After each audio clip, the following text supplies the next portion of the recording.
Good morning, everyone, and welcome to today's Intro to Meditation session. So in case you're joining us for the first time, we have these sessions every Thursday from 5 to 6 p.m. and Sunday 9:30 to 11 a.m. We have two teaching monks.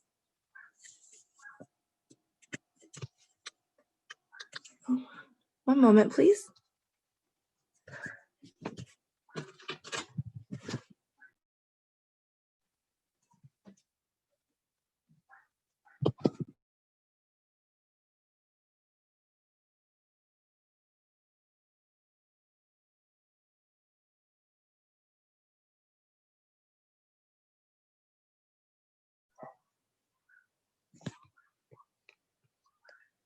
My apologies. I was just told that there was no sound. Can you hear me now? Okay. So good morning, everyone. Welcome to today's Intro to Meditation session. If you're joining us for the first time, we have these sessions are guided meditations with a brief wisdom talk. They are Thursdays, 5 to 6 p.m., 5 p.m. to 6 p.m., and Sundays, 9:30 a.m. to 11 a.m. If you can't join us for these sessions, we have peace break sessions Friday through Wednesday from 7 to 8 p.m. These are short meditations with easy tips so that you can practice meditation every day in your daily lives. In today's topic, we will have Venerable Nicholas presiding. The topic is the Eightfold Path, which we all more or less may have learned is a basic of Buddhism, but what does it really mean? Today, we'll be able to break it down for you in an easy way that you can apply to your daily life. Venerable Nicholas would like you to know that if you have any questions or comments, please leave them in the comments section if you're watching this on Facebook or YouTube, so that he can get back to you on his next session. So similarly, he will be answering any questions you may have had on his previous session today. And before we sit to meditate and learn our wisdom talk, we will have Boris lead us in a bit of stretching. Take it away, Boris.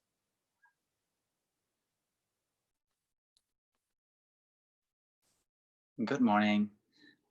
Thanks, Sukrita. And we'll do a little stretching to warm up for the meditation today.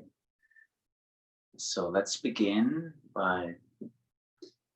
let's put the hands on the belly and close your eyes.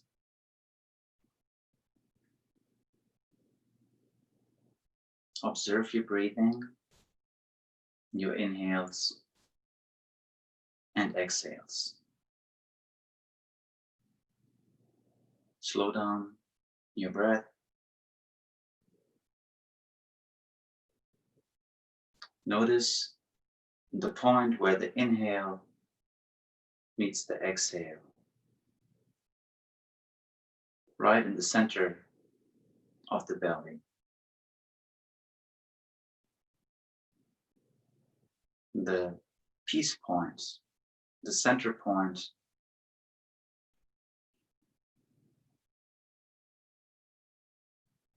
and noticing that point, concentrating on it while being relaxed can really bring you into deep meditation with practice. All right, open your eyes and let's begin with the stretch.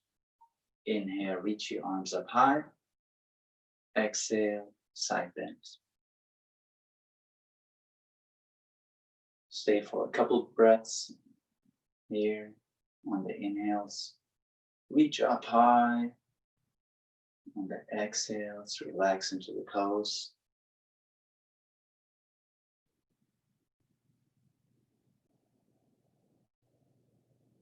Inhale, reach up.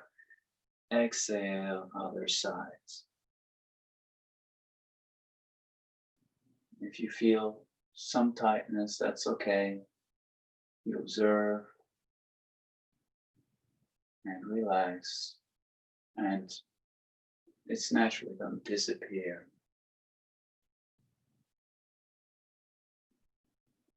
Inhale, reach up.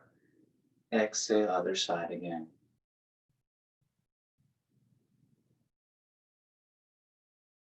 On the inhales, reach and stretch your whole side body.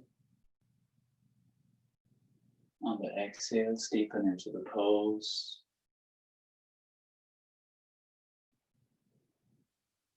Inhale, reach up. Exhale, other side again.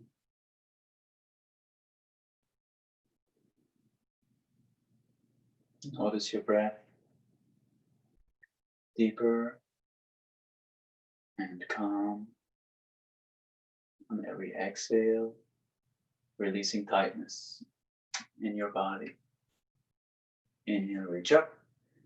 Exhale, other side. Last time.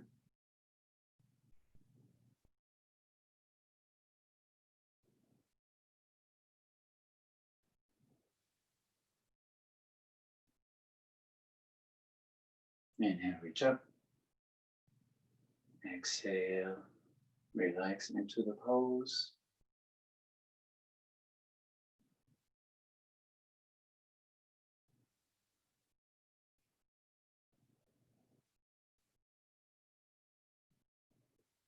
Inhale, reach up high. Exhale, bring your palms together at heart center and close your eyes for a moment. Observe your body.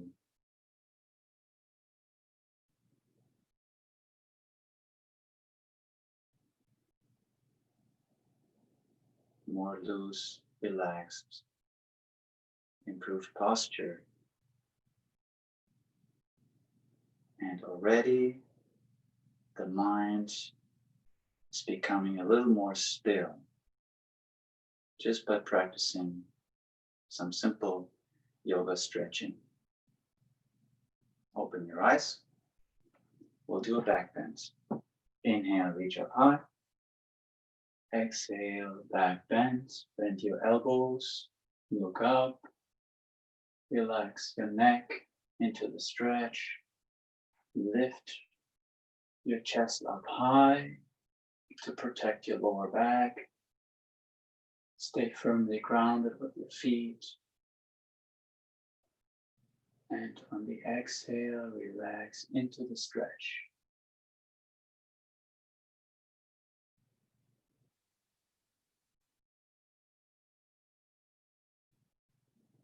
Inhale, reach up. Exhale, bring your palms together. Second time. Inhale, reach up high. Exhale, relax into the stretch.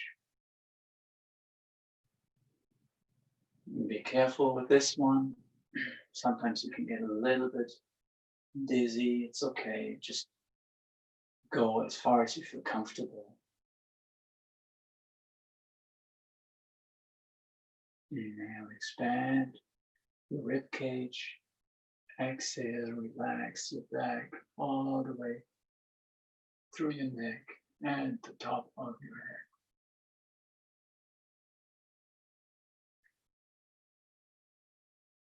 Inhale, reach up. Exhale, palms together. Inhale, reach up. Last time. Exhale, back bend. Open your shoulders. Relax.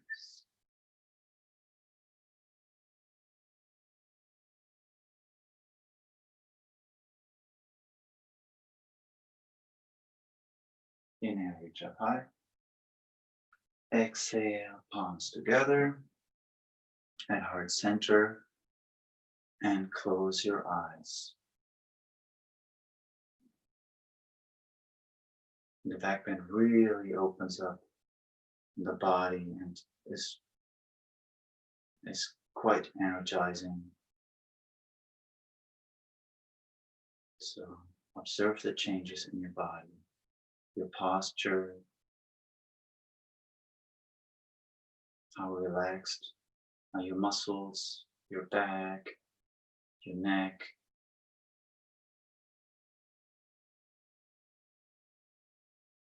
And just by observing those little details, you're already present, concentrated, freeing yourself from distractions.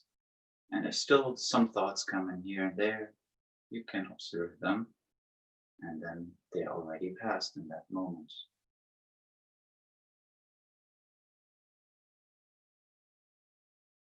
All right, open your eyes.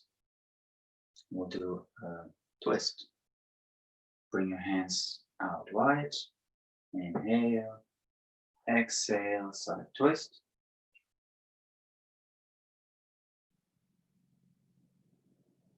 Press through your feet. Make yourself as tall as you can.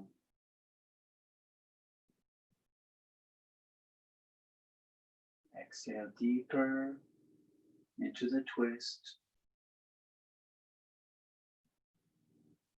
Inhale, come back to the middle, and exhale, twist to the other side.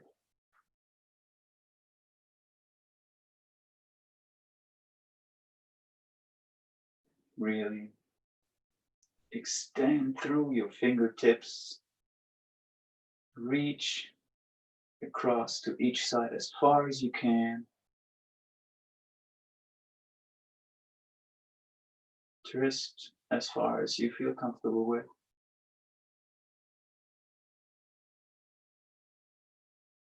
Inhale, back to the middle. Exhale, twist other side.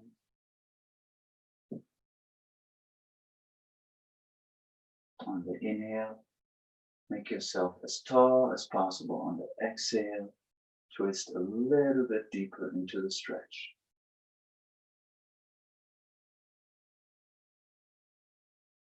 Inhale, back, exhale, twist.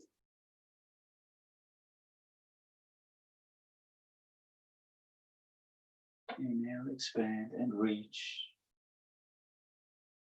If your arms get heavy, that's okay. Relax your shoulders.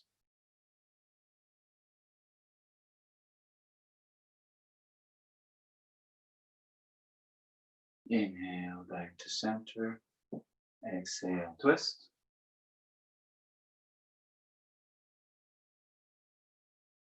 Stay lifted from your feet, through your legs, your spine, your head, everything reaching up high. And on the exhale, twist one more time. Inhale back and exhale, one more twist to the other side.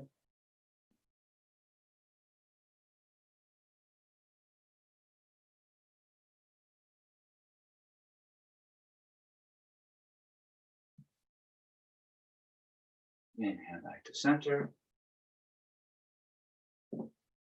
Exhale, close your eyes for one more moment and observe the changes in your body again. And the stretching, whichever little tweaks might have been here or there in your body, might have disappeared or gotten a lot better. It's also very related to your state of mind, your overall well-being. And if you're more relaxed,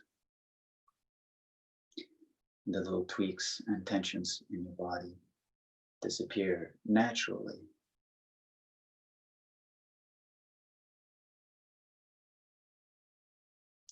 Open your eyes. All right, I hope you enjoyed the stretching and looking forward to the meditation today. Enjoy the meditation, and we'll see you next time. Bye-bye.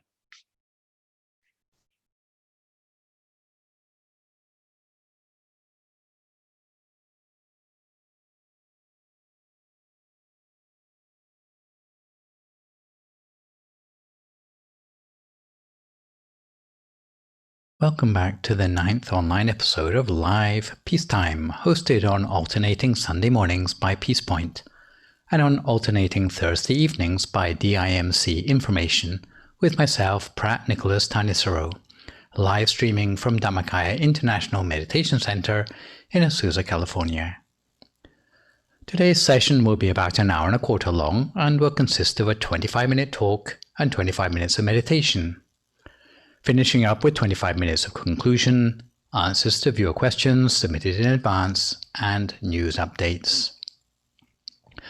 Last time I saw you, we looked at decision-making strategies and 4 bases of sympathy as a way to live up to the spiritual transformation challenge for integration and commitment in our practice by avoiding bias and starting to live up to our commitment to keep open channels of communication with those around us by getting along better with others.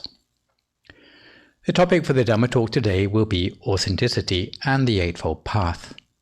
Again, this session I would encourage you to send in any questions you have by posting them on the PeacePoint Meditation YouTube page or PeacePoint Meditation Facebook page, or by sending them to me personally so that I can have a shot at answering them the next time round. In my previous session, we looked at strategies for decision-making, the ways in which we can speak artfully and, more generally, get along better with the people around us.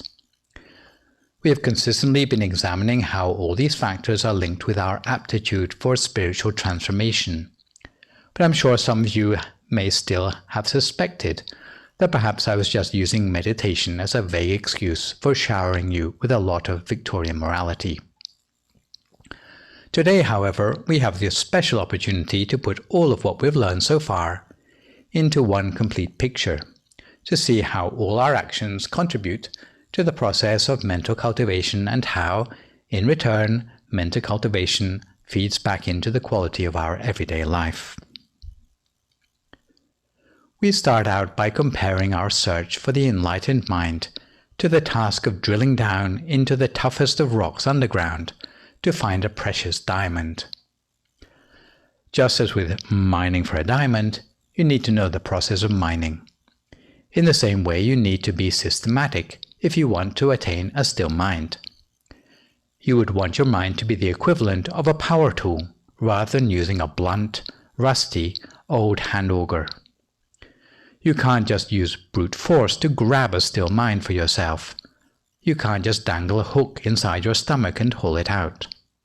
In fact, you have to use the mind itself to gently reach toward the inner experience that contains the still mind, and to develop the mind as an efficient tool.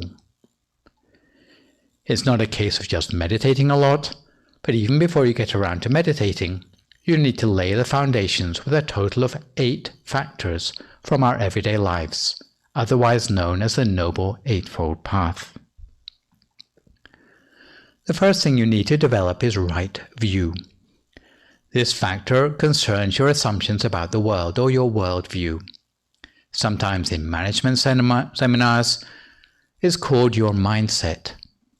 Your worldview is like the pilot shaft for a new mine.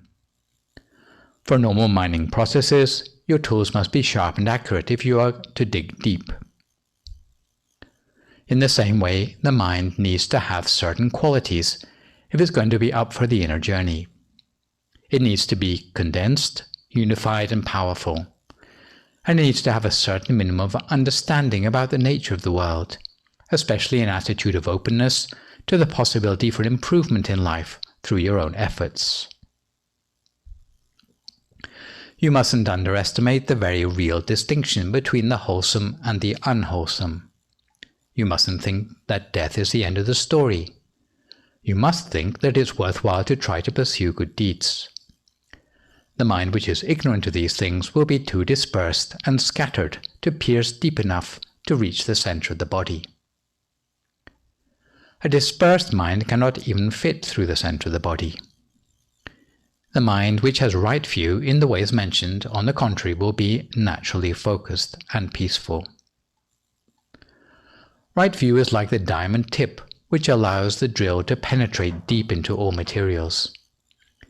It's worth pointing out that right view doesn't mean being opinionated or having general knowledge of the things other than existential truths. You might understand everything there is to know about the stars and the planets, modern technology, or the stock market, but none of these things will guarantee that you have right view. The second factor you need to develop is right intention. Once you have right view concerning the important things about life and the world, you will be equipped with the correct assumptions in your mind that allow you to form intentions based on these.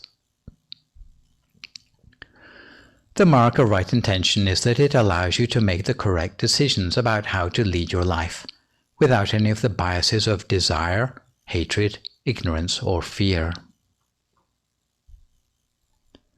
The third factor which you need to develop is right speech, which means our right intentions can start to be expressed in an artful way.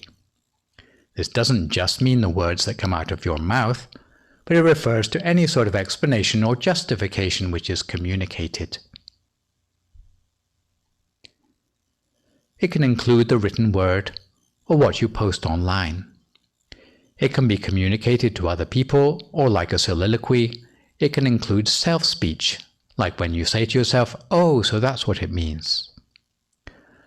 The ability to reason our intentions through correctly leads to the ability to explain things correctly.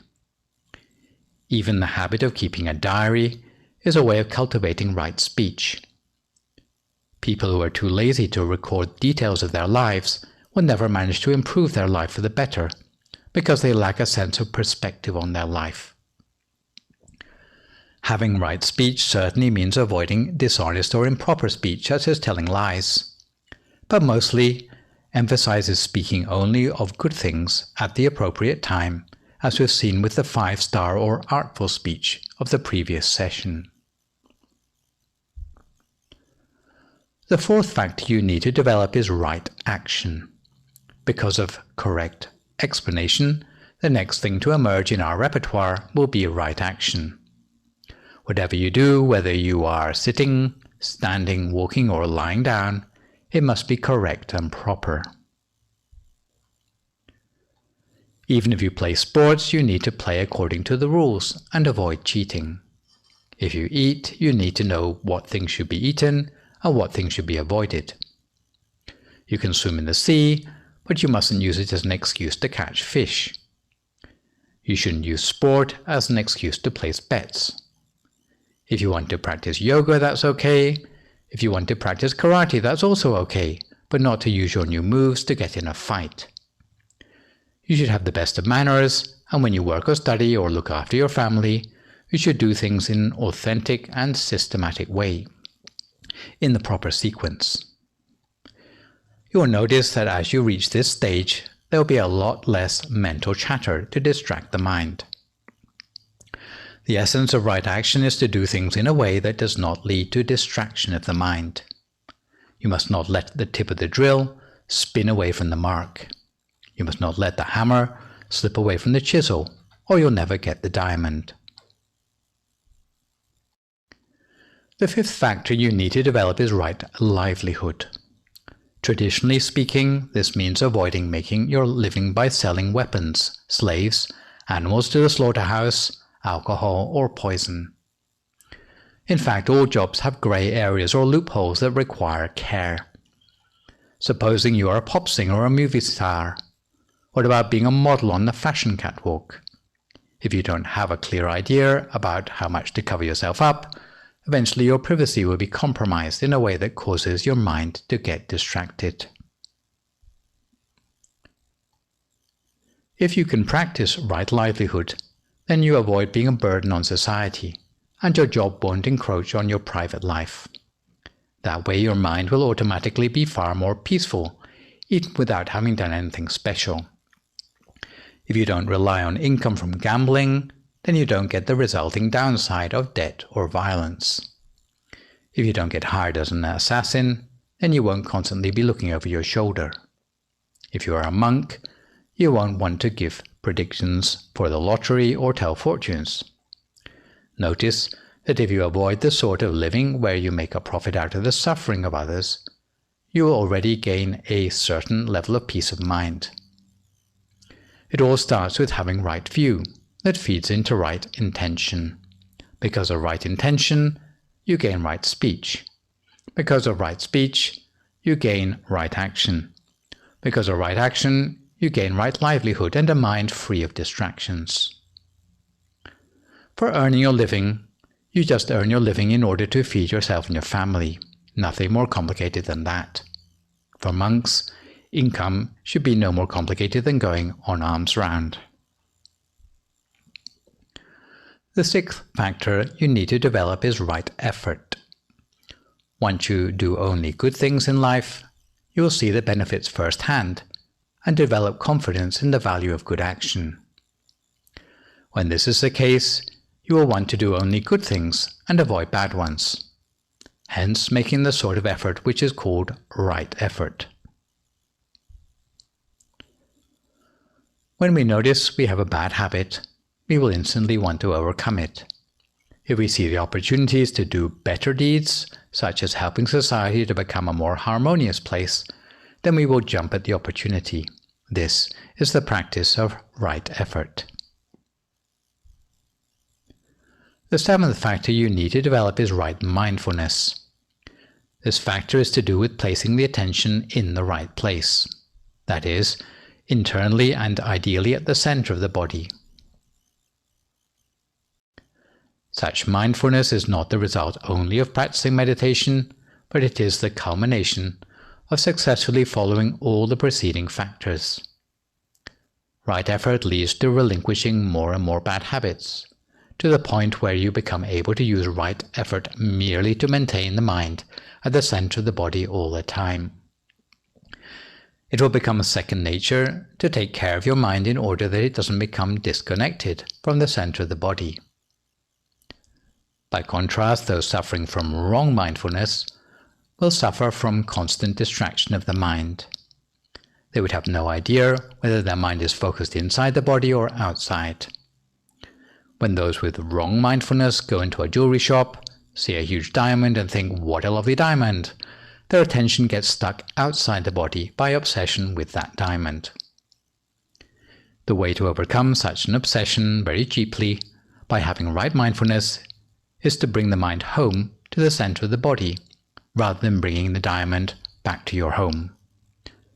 You need to place the awareness at the center of the body. If the mind is inside the body, especially at the center of the body, it will automatically be peaceful. The final factor you need to develop is right concentration. In fact, it develops automatically as a result of successful completion of the first 7 factors. As a result, there will be a force which pulls the mind through the center of the body. It is an attractive force which is very strong, like in a magnet attracting a pin. However, when it is still in the stage when the attraction is not very strong, it will still be vulnerable to distraction. This is not yet fully right concentration. However, when the attraction is so strong that the mind is unified and thinks of nothing else but the center of the body, right concentration has been fully achieved. Usually the mind is bright and clear, but when it harbors bad thoughts, it becomes dull, as if obscured by clouds. However, when you start to think positive and maintain the mind at the center of the body, in an instant all the clouds disappear and the mind becomes clear and bright. When concentration has arisen, the mind is bright like the full moon that has come out from behind the clouds. You will gain the ability to discern the distinctions between wholesomeness and unwholesomeness without needing to have these things explained to you. Positivity streams into the mind, making it bright, just like electricity powers up the lights in a room. In fact, reaching right concentration, the Eightfold Path loops back into right view, but on a level which is more refined than you started with. You achieve right view at a higher level of progress. Right view at the second level leads to right intention at a higher level, and right speech at a higher level, and so on. The cycle continues round and around, just like a nut screws itself further and further along a bolt. but in this case coming closer and closer to the attainment of a still mind. This explains why, when people practice meditation, suddenly the circuit is completed and their life is immediately raised up to a higher level of progress. As mentioned in the previous session, the Eightfold Path can also be used as a decision-making strategy. Many things can supplement our lives in a way that improves our meditation for the better. Other things may be incompatible with our meditation. So how can we know the difference? The answer is to apply the Eightfold Path, factor by factor, to the practice, to decide whether it is compatible with meditation. For example, do you think that going along to a séance, where they have a person who acts as a spiritual medium to summon the restless spirits of dead people, would help you to meditate better? If you're in doubt, you can analyze the practice factor by factor. For example, does a séance conform with right view? Well, helping spirits to cross to the other side conforms to not believing death is the end of the story, so you can't fault it on that item. For the second factor, do séances conform with right intention? Well, the intention seems to be a good one, to have the compassion to help wandering spirits to escape suffering, so you can't fault it on that one either. For the third factor, do séances conform to right speech? Well, you can't find fault with the people who go to séances because most of them seem to speak more politely than you do. For the fourth factor, do séances conform to right action? Well, you can't find fault with the people who go to séances because most of them seem to be helpful and compassionate, so you can't fault it on that one. For the fifth factor, do séances conform to right livelihood? Well, you can't fault it on that one because most people who go to séances claim they only do it as a hobby. None of them do it professionally or make a profit out of their spiritualist practice. For the sixth factor, do séances conform to right effort? Well, you can't find fault with people who go to séances because most of them seem to be striving to make the world a better place, so you can't fault them on that one. For the seventh factor, do séances conform to right mindfulness? Remember, the right mindfulness requires that you focus the mind inside the body. At this point, the practice of the spiritual medium at a séance falls down, because it turns out that the only way they can channel a disembodied spirit is to focus their mind outside the body. Only when the medium's own spirit has vacated their body can another spirit possess them and speak through them. So you can see that this practice, along with many other forms of so-called black magic, Ouija boards, and so on, are actually incompatible with meditation. They lead to wrong meditation or wrong concentration, where the mind becomes fixated outside the body, and the person gets himself into a trance where they lose control of their own awareness. So apart from being a standard in decision-making about spiritual issues, the Eightfold Path that can better enable us to integrate all aspects of our everyday life with the practice of our meditation in a way that boosts the positivity of our life as well as our meditation practice. Speaking of which, we come to the time for some meditation ourselves. If you'd like to find a comfortable sitting position for yourself now as you listen to my instructions.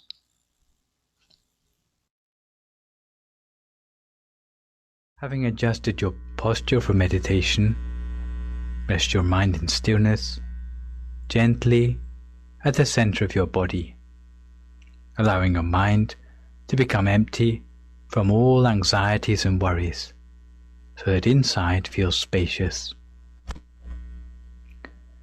Allow your mind to rest in complete stillness, as if you never had any worries before. Without any attachments, without any worries, your mind should be still and free. And there's no need to think of anything at all. Your mind should be in complete stillness for a minute or two. while at the same time adjusting your posture, especially the way you close your eyes, to be completely comfortable and relaxed without worrying about your external environment, even though your surroundings might not be ideal for meditation, or if your meditation mat might not be the most comfortable. Pretend you are not interested in these external factors. Our mind should be unmoved at our center, and we fill our mind with happiness and joy, as if it's refreshed the whole of the time, and filled with faith in the triple gem, in the Buddha, the Dhamma, and the Sangha, which are our highest refuges. Because there's no higher thing which can be our refuge than these three things. As Buddhists, we should take the triple gem as our true refuge. It should be a refuge to our mind.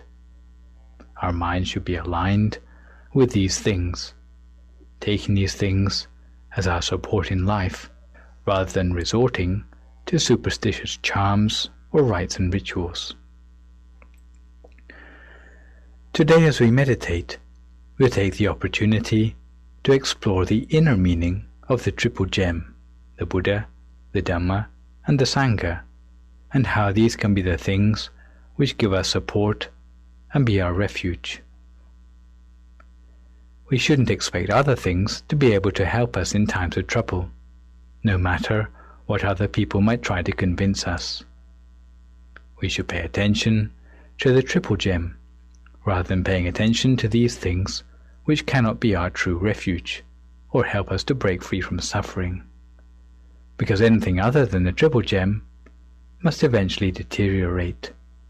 They must go through the cycle of arising, perpetuation, and decay. If they are not permanent, they cannot be a true refuge to us. Most people know that taking refuge in the triple gem is the first and foremost step which you need to take as a Buddhist. However, what do we mean by taking refuge? Shouldn't it be more than just saying a few words in the Pali language? A refuge is something that shelters us from adversity.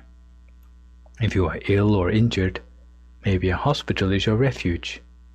If you are hungry and penniless, maybe a helpful relative can be your refuge. But what if you are cast adrift in the cycle of rebirth? What can you take as your refuge when you realize the perils of birth, old age, sickness, and death, which are built into your very existence? If someone comes along and tells you that tree spirits can be your refuge, maybe you'll go and worship tree spirits in order to give yourself comfort and overcome your fears. If someone tells you that a certain place of pilgrimage can be your refuge, maybe you will try to go there in order to give yourself comfort and try to overcome your fears. If someone tells you that faith in a certain deity you've never seen can be your refuge, maybe you will try to worship that deity in order to give yourself comfort and overcome your fears. Refuge, in a religious sense, usually focuses on an unknown factor, and it's the differences in the nature of the unknown factor which distinguish the different religions that we know in the world today. Buddhism, however, advocates that you take refuge in the triple gem, the Buddha, the Dhamma, and the Sangha. But we have to understand what exactly we are focusing on, so that we cannot be accused of being gullible. So we have to know what we mean by the triple gem. In fact, the triple gem is something we can take refuge in on three possible levels of description. On the historical level of meaning, when we talk about the Buddha, we mean the historical personage of the founder of Buddhism, Siddhartha Gautama, who became enlightened under a Bodhi tree 2,500 years ago. When we talk of the Dhamma, we mean the things that Siddhartha Gautama was able to teach as a result of his enlightenment, which are nowadays found in the Buddhist scriptures. When we talk of the Sangha, we mean the historical community of monks, contemporary to Siddhartha Gautama, who became enlightened as a result of his teaching. On a slightly deeper level of meaning, which you can call the global level of meaning, we look beyond the historical origins of contemporary Buddhism to see that our Buddha was not unique, but that there have been many Buddhas down the ages. We see that there are similarities in the characteristics of these Buddhas down the ages, and as a result, we are able to come to conclusions about the characteristics of a Buddha, from which we can recognize ideals and values which we can try to instill in ourselves. Therefore, the triple gem as a refuge becomes the global ideals exemplified by Buddha, Dhamma, and Sangha down the ages. On an even deeper level of meaning, which you can call the experiential level of meaning, we describe the triple gem, the Buddha, the Dhamma, and Sangha, as the Buddha gem, the Dhamma gem, and the Sangha gem, not outside ourselves, but as something which is already within ourselves, but which we must attain through meditation practice. If we can attain it for ourselves, that is what we call true taking of refuge. In the case of the Buddha gem, it is the undefiled body of enlightenment, or the Dhammakaya, at the center of the body. The Dhamma gem is the sphere of wisdom within the Dhammakaya, and the Sangha is the subtle presence within, which guards and perpetuates the Dhamma for posterity. Seeing Buddhism in this way, Buddhism is less of a religion or a belief system, but more of a lifestyle, because we understand that the reason we call ourselves Buddhists is that we are working towards attaining the triple gem within. The body, which we can see with our naked eye, is merely our physical body. It's not really ourselves. According to the Mahasatipatthana Sutta and the findings of the great abbot of Wat Phak Nam, we know that there are inner bodies which are more subtle, nested inside the physical body, which are referred to as the body in the body, or the inner bodies inside the physical body, which are nested inside of us. In fact, there are a total of 18 bodies that make up our body and mind, but in brief, to deal with the main categories, we start with the astral body, which is nested inside the physical human body, and which has the same features as our physical body. It is male if you are a man, it is female if you are a lady. It is nested and centered also at the seventh base of the mind, the seventh base which is 2 finger breadths above the navel. Inside the center of the astral body, there is the angelic body. It is a more subtle body. It is a body yet more subtle than the astral body, or the subtle human body. It is nested inside. It's a very beautiful body, with all the bodily trappings of a celestial being, at the center of the astral body. At the center of the angelic body, there is another body nested, which is the form Brahma body, which is at the center of the angelic body. At the center of the form Brahma body, there is the formless Brahma body, nested at its center, and these are nested sequentially. In the center of the formless Brahma body, there is the first of the bodies of enlightenment, the body which we refer to as the Buddha gem. It is a very beautiful body, with no blemishes or faults, with a crystal lotus bud on top of its head, sitting in meditation, bright and clear and pure, purer than a diamond, and clearer than anything you will find in the world. This is the Buddha gem inside us, which we must try to attain for ourselves. We must lead our mind inwards until we can attain this for ourselves. Only when we can do this can we really say that we have the Buddha gem as our refuge in life. Now that we know what a refuge is, and how Buddhism teaches us to take refuge in the triple gem rather than in an unknown factor, it may come as no surprise to us that the Buddha taught us further to be a refuge unto ourselves. People hearing such a teaching of the Buddha might consider that Buddhists are self-centered, selfish, or simply self-sufficient. But in fact, if we see the Triple Gem in its experiential context, we will understand that in fact we seek to attain the Triple Gem within ourselves. We are seeking to find our true self within ourselves. Far from being an unknown factor, it is trusting in ourselves and seeking for the highest in ourselves, namely the body of enlightenment or the Dhammakaya, which is like a little seed of nirvana inside ourselves, that is like the precursor of liberation inside ourselves.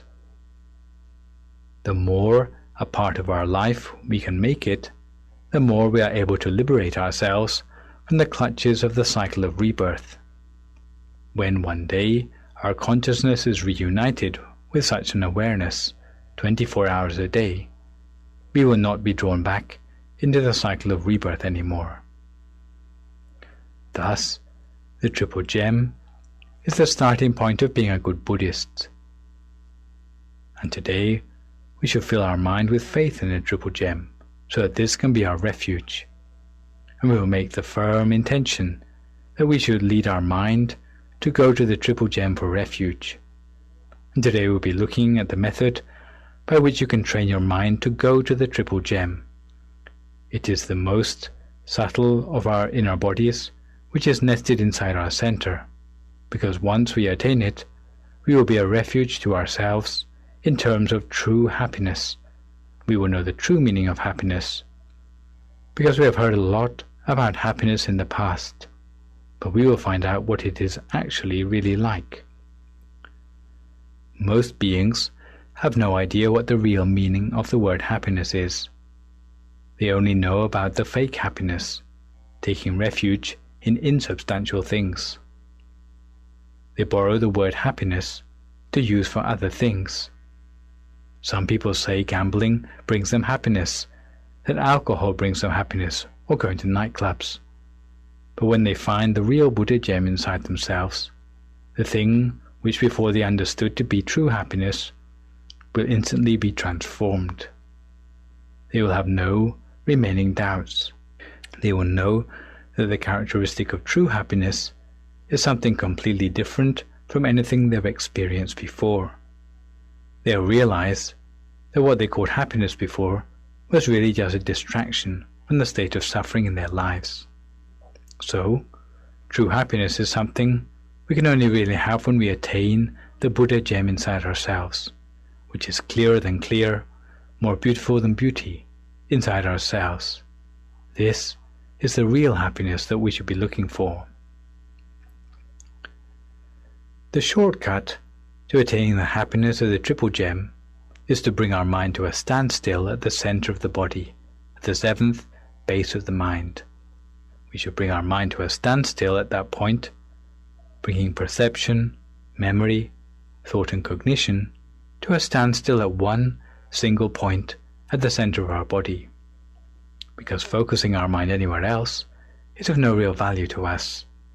We should be regular in our reflection at the center of the body, by imagining a bright, clear object there as an anchor for the mind, by thinking of a crystal ball at the center of our body, or perhaps thinking of a diamond at the center of the body, a diamond that is clear and bright, as if it has been polished into a sphere about the same size as the tip of our little finger, and imagining this crystal ball as clear as a diamond the whole of the time, and giving ourselves a feeling that this bright image is resting at the center of our body, 2 finger breadths above the navel.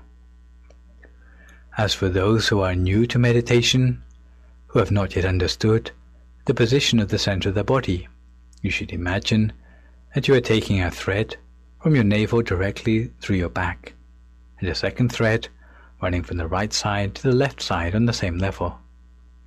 At the intersection of these 2 threads, at a point which is no larger than the eye of a needle, if you go 2 finger breadths above this point, it's a point which we call the 7th base of the mind. This is the point where we must imagine that we are resting the crystal ball. We should imagine it gently, rather like thinking of the image of a rose or a dewdrop which is running to and fro in a lily pad. We should have a light, gentle feeling, a relaxed feeling. When we think of the crystal ball, when we are new to meditation, sometimes we cannot imagine it very clearly.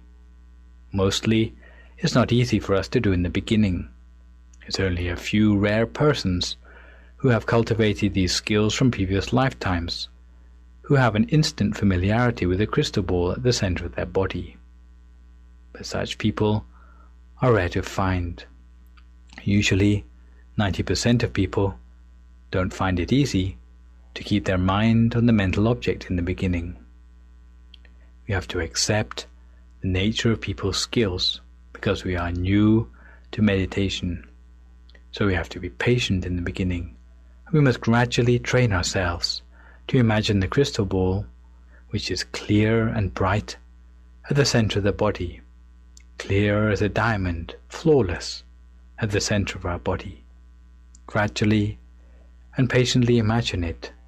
Imagine it gently. Don't let go of your feeling of being relaxed. You must just gently imagine it. It's difficult in the beginning for those whose minds are still in a coarse state, who are used to struggling for things in the outside world. We have to retrain ourselves to relax and just allow the crystal ball to appear for itself. Because if we use worldly methods to try to procure the crystal ball, we will never be successful, and it will just frustrate us and give us a feeling of despair in our meditation, because we've got the method wrong. If you meditate in the proper way, giving yourself all the time in the world to allow the mind to adapt, before long we will become familiar with the center of the body, and the bright image will gradually appear by itself. Furthermore, in daily life, you have to make enough time to meditate, giving a little time to it each and every day, frequently and daily, in accordance with the Buddha's words, Bahula Bahuligata, and maintaining the vision at your center. No matter whether you are standing, walking, sitting, or lying down, or whatever chores you are doing, you must give yourself the opportunity, you must give yourself the chance to keep the mind in the center all the time, so that your mind can really become familiar with the center of the body and the crystal ball there. So, if we do this often, the image in the mind will gradually become clearer in our mind, little by little. From just seeing things vaguely, the image will become gradually clearer to us, more vivid. It will become gradually clearer as time passes, in proportion to the amount of time we give to ourselves. You need to have enough flying time in your meditation. You need to give yourself enough time to adapt the meditation, just as a pilot must build up experience of flying. We must have sufficient time for ourselves to imagine the crystal ball at the center of our body, whatever position we're in. Someday in the future, once our mind becomes familiar with the center of the body, we will come to a point where we will be fulfilled in our wish for success in meditation, and in the end, we will be able to see the object inside ourselves as clearly with our mind as we can see things in the outside world. We will see the object inside with a real clarity, as if we were opening our eyes to look at it. And it may even become clearer than the objects we can see in the outside world. Normally, we can see things in the outside world only as clearly as our eyes are able to see them. But if we are able to see more clearly than the eye, it's like taking a magnifying glass or a microscope, with which one is able to magnify the object to make it larger in size than we can see with our naked eye. This is how it is when our meditation is going well. We will be able to see more of the detail of the object than we can see even with our physical eyesight.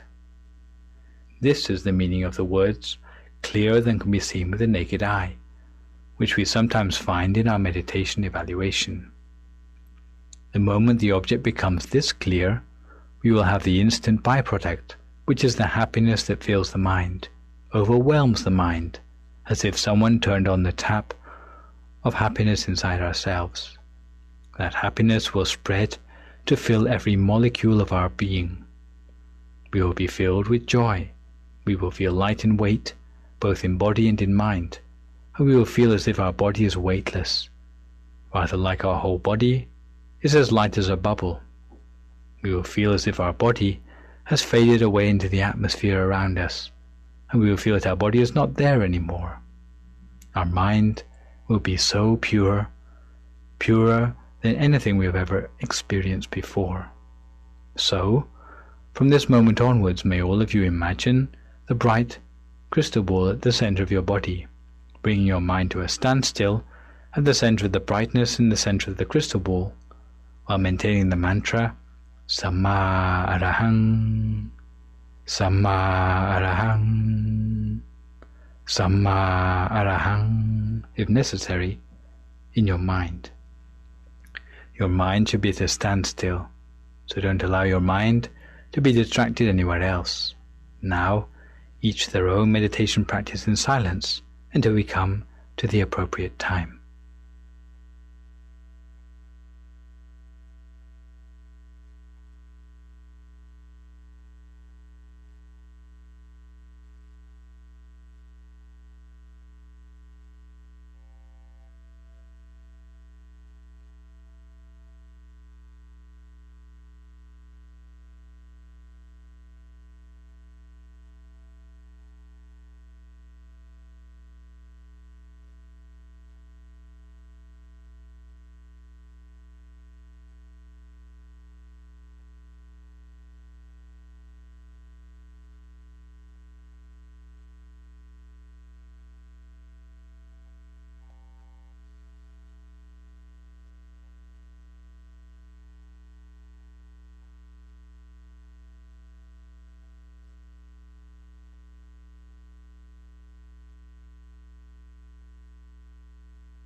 Sappa Dhammanupavena, Sappa Sankhanupavena Sattha Soti Bhavantu Te.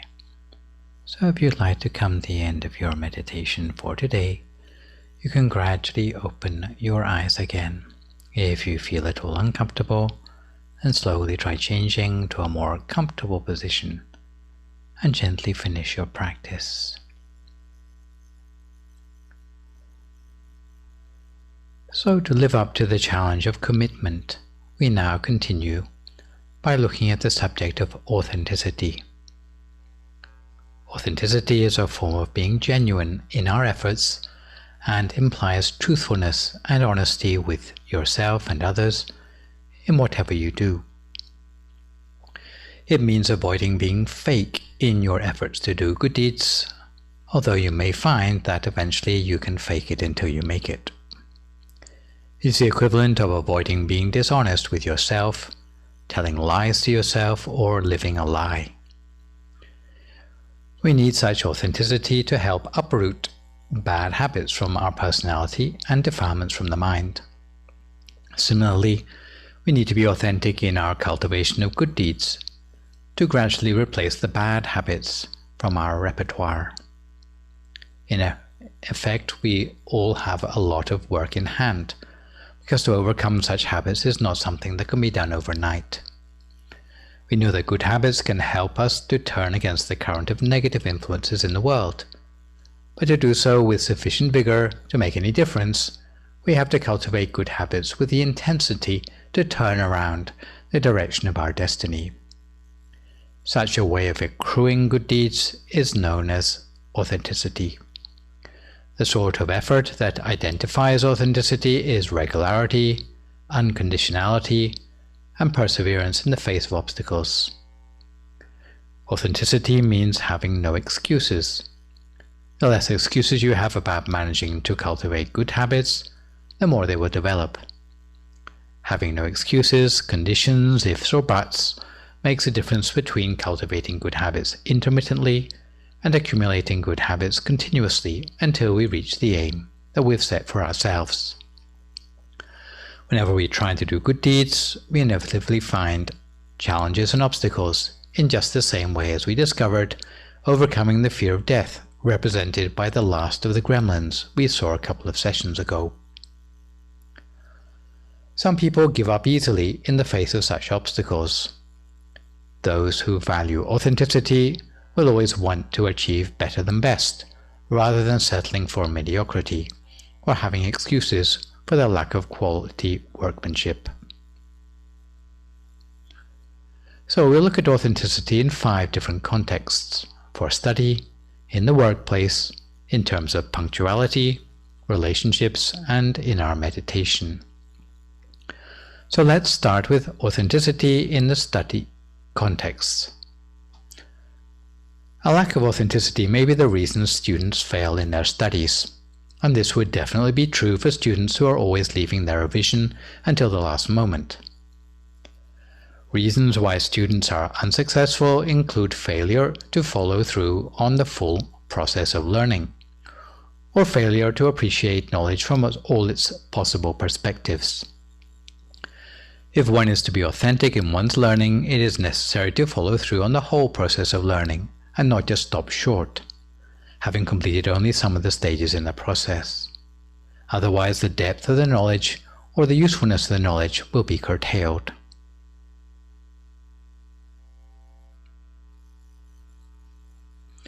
The process of learning I'm talking about is sometimes known as the 7 veils of knowledge. Firstly, you need to make sure that you come into contact with a knowledgeable teacher. Otherwise, you won't even start the learning process. Secondly, you need to make sure you listen to what the teacher is teaching you. Otherwise, you will only manage to learn from their example. This is true of students who only want to take a selfie with a famous professor, but they don't want to attend their lectures. Thirdly, you need to make sure that you're attentive to what the teacher is saying. Otherwise, you'll end up only being interested in learning enough to avoid failing your exams. Fourthly, you need to make sure that you take time to memorize the necessary parts of your knowledge, whether it be times tables in math or verb endings for a second language. Otherwise, you'll end up with gaps in your knowledge. Fifthly, you need to make sure you think through and reflect on the things you've memorized. Otherwise, you will be constantly reliant on books and notes. Sixthly, you need to make sure that you apply the understanding of what you've gained practically. Otherwise, you will end up with only useless theoretical understanding of the world. Finally, you need to make sure that you apply the knowledge that you've learned both for the benefit of yourself, but more importantly for the benefit of others. Otherwise, your knowledge will only serve to make you more selfish. Once we understand each of these stages in the acquisition of knowledge clearly, then we can use them to assess how authentic we are in our studies. Or if you're a teacher, you can assess how genuine your students are in their efforts to learn. Also, whatever knowledge you learn, try to see it from 4 different perspectives: the depth of the knowledge, the breadth of the knowledge, thoroughness of the knowledge, and long-term perspective of the knowledge, and study all 4. To get the knowledge in depth, you need to know the roots and origins of everything you study. In other words, its provenance. Don't believe things simply because they're traditional or customary without understanding the reasons behind such customs. To get the knowledge in breadth, you need to have broad knowledge, not only of your own narrow specialism, but about all the ways these can be applied to your everyday life. Even if you study the arts, you still need to know the elements of electricity, because you use electricity all day long from the time you get up in the morning to the time you go to bed. If you've studied science, you still need to know about the arts, otherwise you will not understand how to communicate emotions, feelings and ideas to others. To get thorough knowledge, you will need to know the connections between your specialism and other issues. And to get long-sighted knowledge, you will need to know the future implications for the knowledge you are studying. Moving along to how we can be more authentic in the workplace, there are 3 general issues where we get stuck in inauthenticity: work left unfinished, substandard working, or failing to work for the benefit of society. Why do some people never get round to finishing the work they start? You may know some people even in your own office who get a reputation for leaving a huge backlog of work. Every piece of work which involves them in any way can easily be found, because it's always on that person's desk unfinished. 3 common excuses for not completing work are not having enough time, not having enough resources, and not having enough help. So how can we deal with these excuses like a person who intends to try harder in the workplace? If you want to look at why work is left unfinished, in almost every case you can generalize down to 4 basic reasons: never getting started, using the wrong timing, using the wrong technique, and getting distracted halfway through. Traditionally, people who never got round to starting are characterized as waiting for an astrologically auspicious time to start. These days, however, the textbooks on prevarication tell us that people are more likely to delay starting because they fear being judged for a lack of ability, or they don't want to appear to be too keen, or they think the work is going to expand to fill the time available, so they leave it to the last moment, or because they want to control the distance in a relationship, perhaps because they resent a boss who likes to micromanage them. Sometimes you can appear inauthentic in your efforts at work because you are going about your work at the wrong time or with the wrong timing. If you plough the fields too early in the season, the weeds will grow back before you have the chance to sow your crops. This is an example of being hasty in the things that don't require it. Other people go to the opposite extreme and wait until it's too late before starting on a task, like a person who doesn't bother to study in their youth when their brain is fresh, and ends up having to go back to college when their memory is already failing them in their old age. Another reason you might end up looking as if you are not genuine in your efforts at work is because you are going about your work in completely the wrong way. Therefore, you need to work smart and avoid mistakes, such as trying to work individually when the task requires teamwork, or by making a mess of the way you divide up, the way you allocate your time.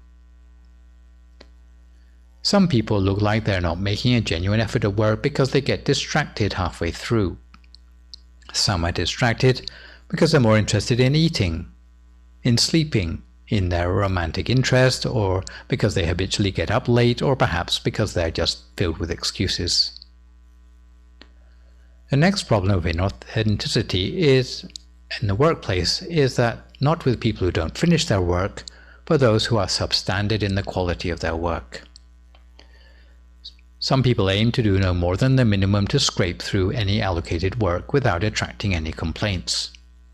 They're not interested in quality, like the student who studies only enough to pass the examinations.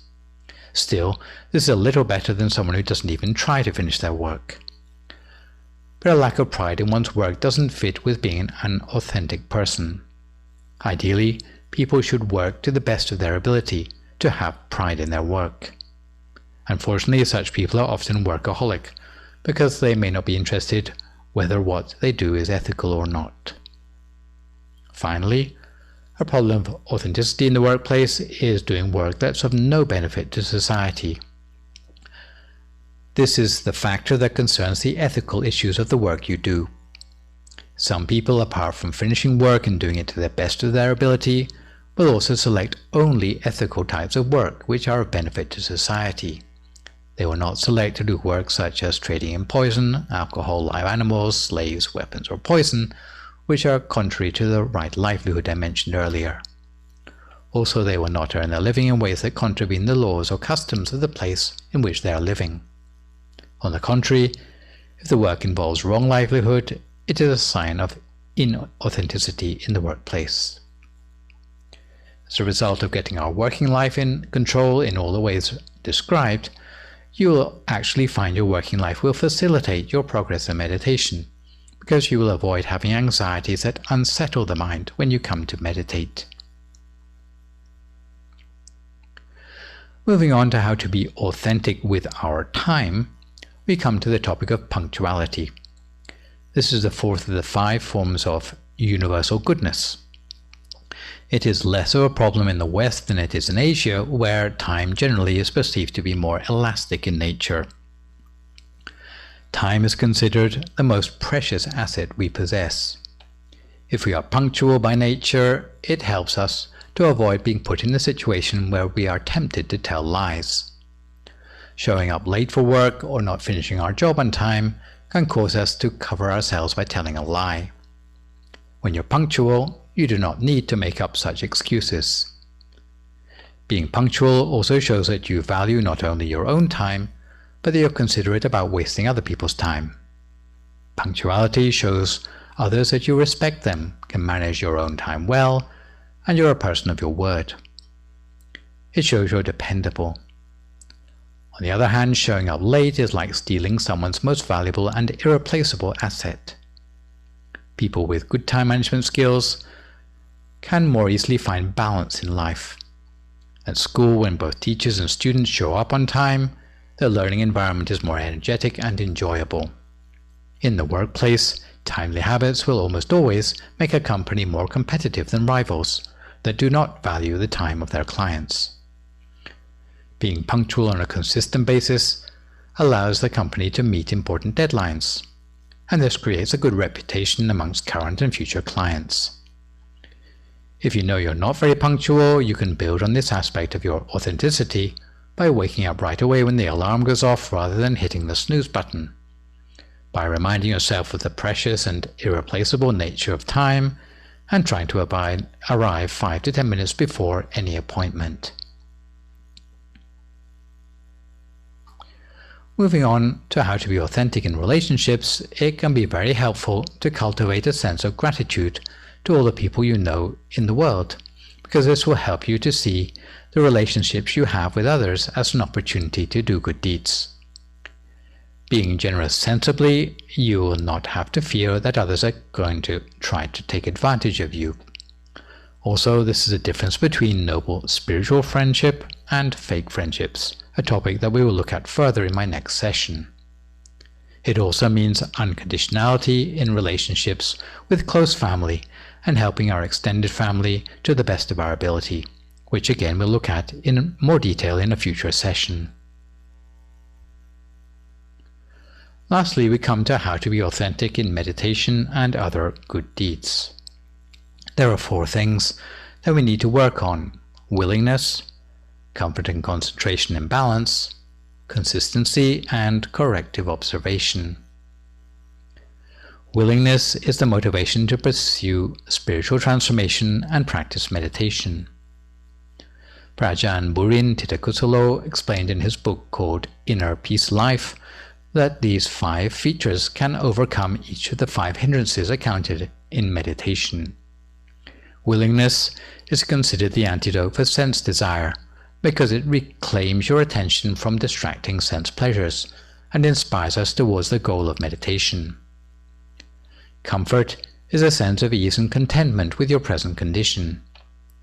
It is regarded as an antidote to ill will, which is a tense and negative feeling. When the mind is established in comfort, bothersome people, things and situations will no longer disturb you. Concentration is a state of awareness of whatever arises in the present moment. It is considered the antidote to sleepiness, which is a dull and lethargic state of mind. Consistency means practicing on a regular basis with a resistance to distraction.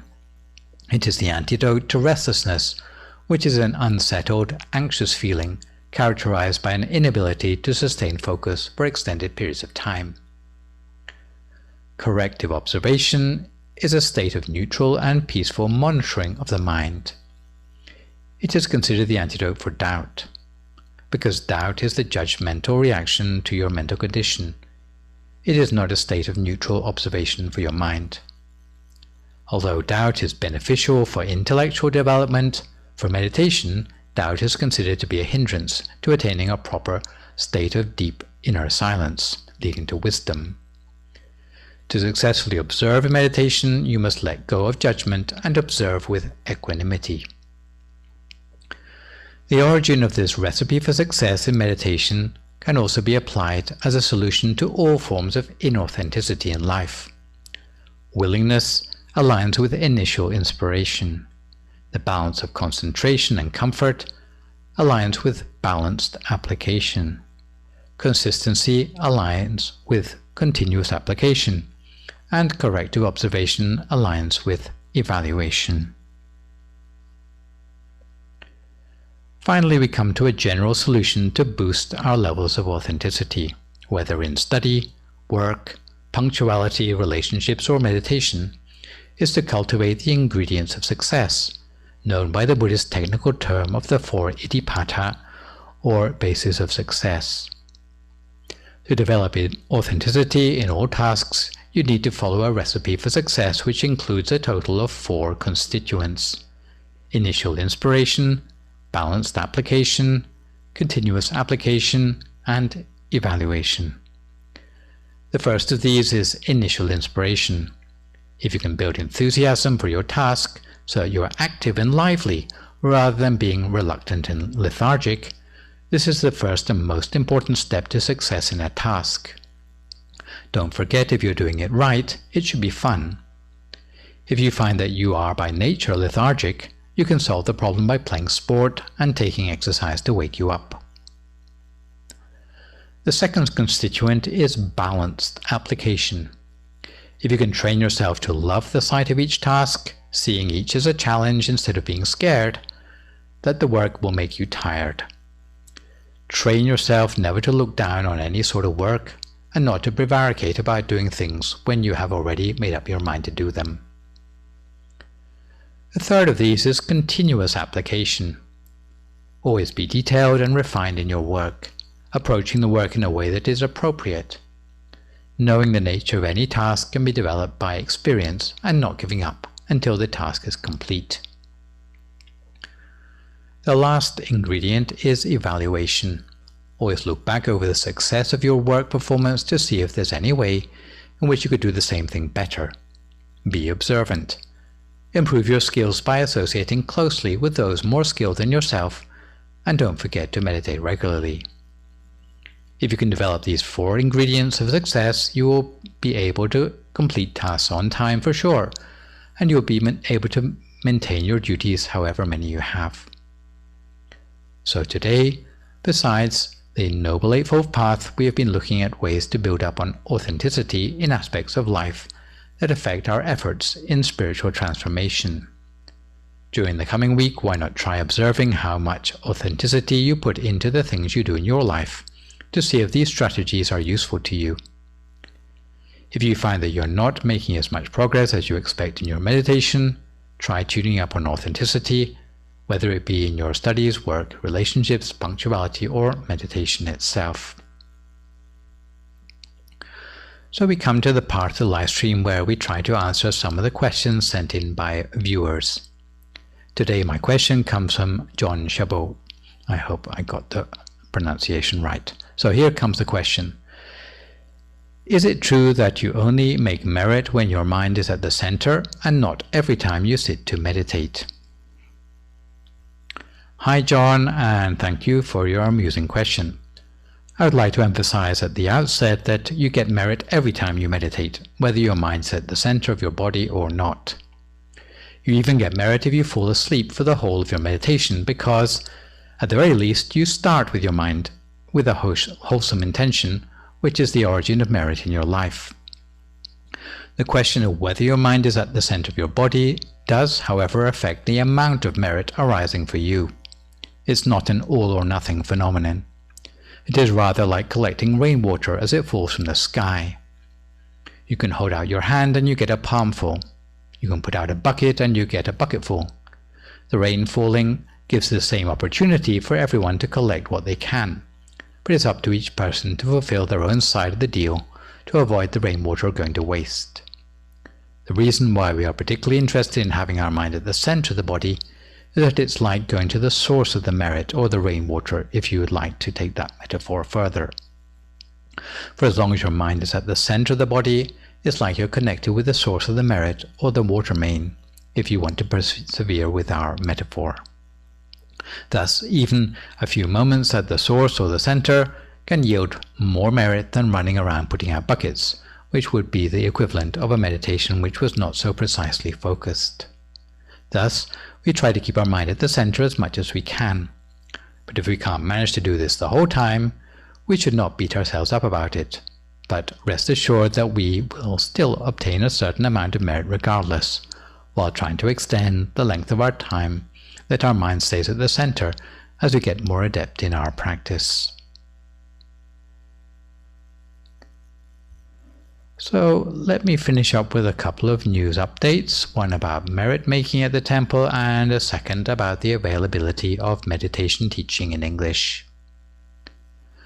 At the moment, as you probably know, despite reinstatement of some social distancing regulations in California, the activities at the temple continue to be pretty much limited to those we can share online, as the temple buildings remain closed to the public, with no monks going outside the temple gates and no community members coming into the temple building until the risk of COVID contagion has passed.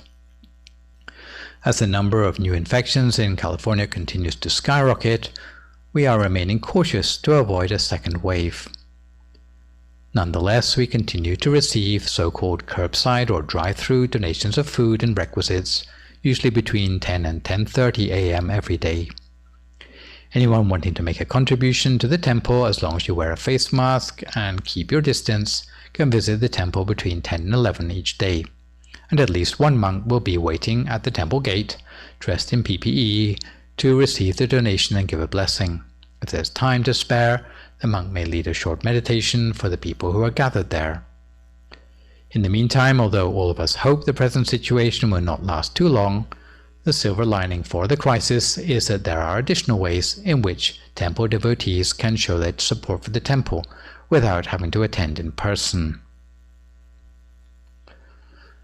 The temple is now in its 4th month of reliance on a weekly merit fund for its income, whereby devotees can pledge and transfer donations of money, any amount you can spare, to be used for necessary things like food, medicine, and utilities to keep the temple community going, with further details to be found on the temple's DIMC family line group, or you can ask about it by phoning up members of the temple staff. Basically, the convenient ways are mailing checks to the temple address or by making a bank transfer.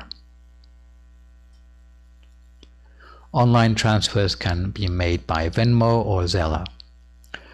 The special merits arising for those contributing to the COVID Silver Lining Fund are that you will have a life free of obstacles and danger, you will gain mastery of all forms of knowledge, prosper in your duties, have special insight into Dhamma teachings, attain purity with ease, breaking free of the defilements in the mind.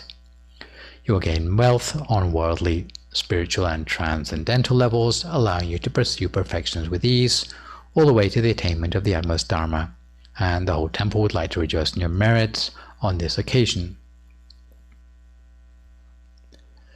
Meditation is particularly valuable in this COVID era to help us cope with the dysphoria of the new normal.